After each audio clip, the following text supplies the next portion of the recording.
Assalamualaikum warahmatullahi wabarakatuh. Jumpa kembali dengan saya Bu Farida dalam pembelajaran PPKN untuk Sub B Kementerian Republik Indonesia. Minggu yang lalu kita sudah belajar tentang pembagian kekuasaan di negara kita. Sekarang kita akan belajar tentang pokok-pokok sistem pemerintahan Indonesia yang terdapat dalam Undang-Undang Dasar 1945 Amandemen yang keempat. 1. Indonesia berbentuk negara kesatuan dengan otonomi daerah yang luas. Baiklah, kita teruskan sistem yang kedua, anak-anak. Bentuk pemerintahan kita republik. Kemudian yang ketiga adalah sistem pemerintahan presidensial. Yang keempat, presiden adalah kepala negara sekaligus kepala pemerintahan. Oke, kita lanjutkan anak-anak.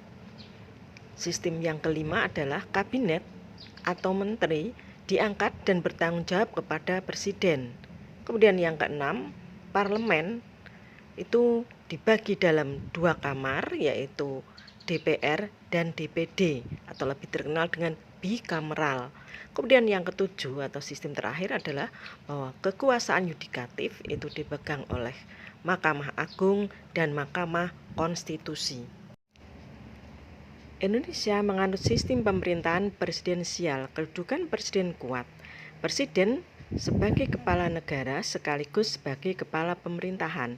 Presiden sebagai kepala negara bisa dilihat pada pasal 10, pasal 11 ayat 1 dan 2, pasal 12, pasal 13 ayat 1 dan 2, pasal 13 ayat 3, pasal 14 ayat 1 dan 2, serta pasal 15.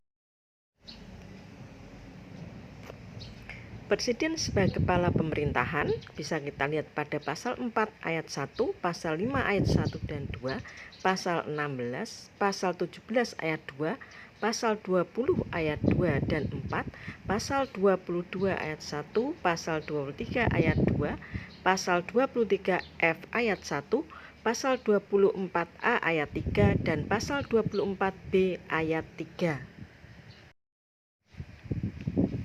Oke, kita lanjutkan pasal-pasal yang berhubungan dengan presiden dan wakil presiden atau kekuasaan pemerintahan.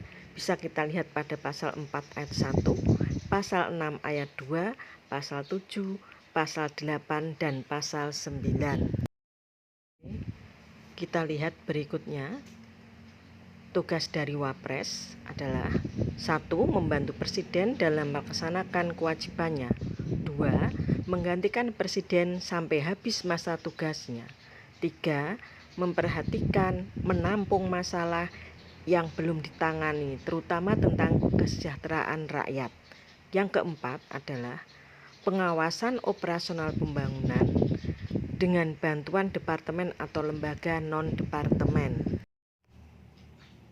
Oke, sekarang kita lihat tentang kementerian yang diatur pada pasal 17 Undang-Undang Dasar 1945 dan Undang-Undang Operasional Nomor 7 Tahun 2015.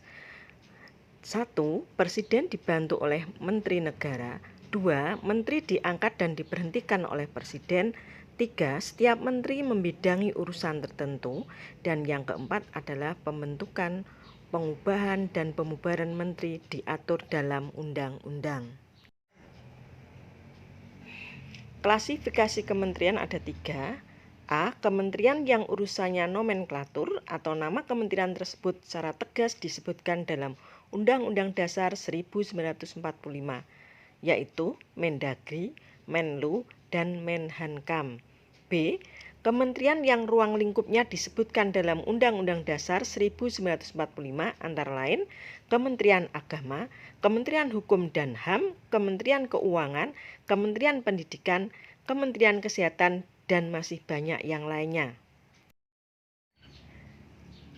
Klasifikasi yang ketiga atau C, yaitu kementerian yang mengurusi pemerintahan dalam rangka penajaman, koordinasi, dan sinkronisasi program pemerintah, antara lain Kementerian BUMN, Pariwisata, Pemuda dan Olahraga, dan masih ada yang lain. Silakan anak-anak nanti dibaca di buku atau cari di internet. Berikutnya adalah Lembaga pemerintah non-kementerian. Lembaga ini dibentuk untuk membantu Presiden dalam melaksanakan tugas pemerintahan tertentu. Lembaga ini di bawah Presiden dan bertanggung jawab langsung kepada Presiden melalui menterinya. Oke, kita lihat lembaga pemerintahan non-kementerian antara lain Lembaga Ilmu Pengetahuan Teknologi disingkat LIPI di bawah Menteri Riset dan Teknologi. 2. Badan Pengawas Obat dan Makanan disingkat BPOM di bawah Menteri Kesehatan. Badan Statistik Pusat disingkat BPS di bawah Menteri Koordinator Bidang Perekonomian, dan masih banyak contoh yang lainnya. Oke, kesimpulan pembelajaran materi ini bahwa Presiden dalam melaksanakan tugasnya dibantu seorang wakil presiden, menteri, dan lembaga pemerintahan non-kementerian.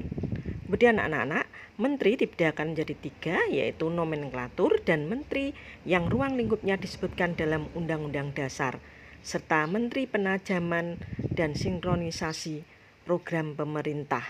Demikian anak-anak, terima kasih, semoga bermanfaat. Wassalamualaikum warahmatullahi wabarakatuh.